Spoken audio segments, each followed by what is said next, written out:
నాన్న చాలా టెన్షన్ పడ్డ అంశం ఏది అంటే, ఎందుకు అంటే ఒకవేళ మనం మళ్ళీ అధికారంలోకి రాకలేకపోతే జలయజ్ఞం ఏమవుతుంది?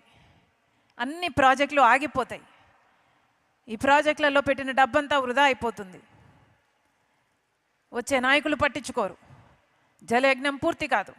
1 కోటి ఎకరాలకు నీళ్ళు ఇవ్వలేమని చాలా టెన్షన్ పడ్డాడు. అంత టెన్షన్ బహుశా తన జీవితంలో ఎప్పుడూ దేనికి పడుండడు.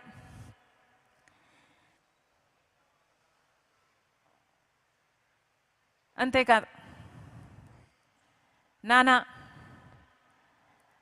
ఆఖరి రోజుల్లో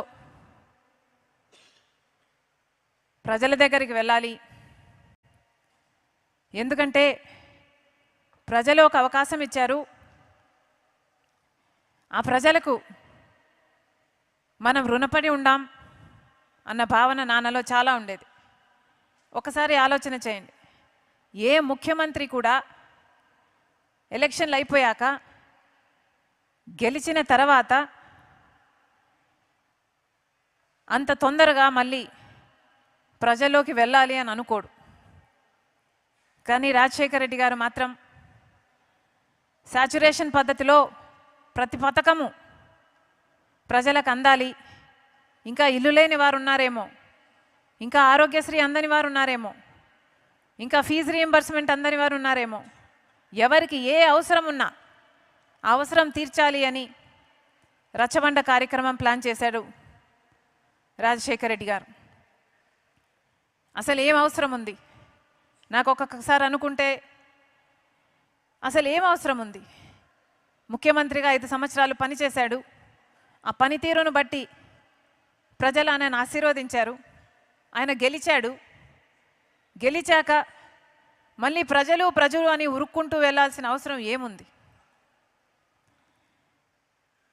అలా వెళ్ళి కదా రాజశేఖర రెడ్డి గారు చనిపోయారు.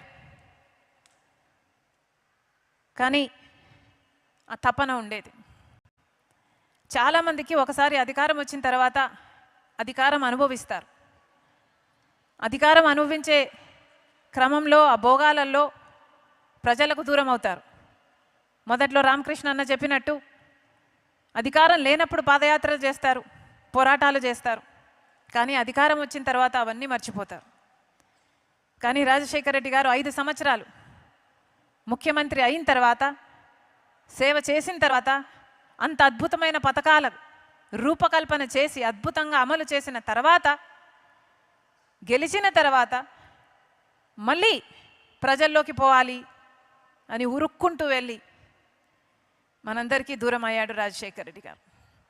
ఎంతమంది ఉంటారు అలాంటి నాయకులు? వెతికినా కనిపించరు. భూతద్దం పెట్టి వెతికినా కనిపించరు అలాంటి నాయకులు. ఇదే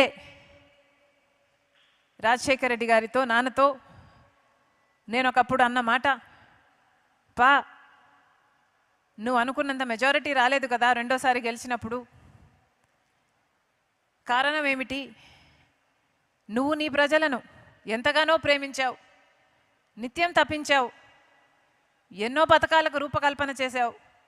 ఆ పథకాల గురించి మళ్ళీ ఇంటికి వచ్చి ప్రతిరోజు ఇది ఇది ఇది ఇది అని, ఇది ఇలా చేస్తున్నాం, ఇది ఇలా చేస్తున్నాం, ఈ పథకం ఇంతమందికి అందుతుంది, ఇంతమందికి లబ్ధి చేరుతుంది అని ఈ 5 సంవత్సరాలు అంత ఎగ్జైట్మెంట్తో ఇన్ని పథకాలు చేశావు, ఇంత ప్రేమించావు.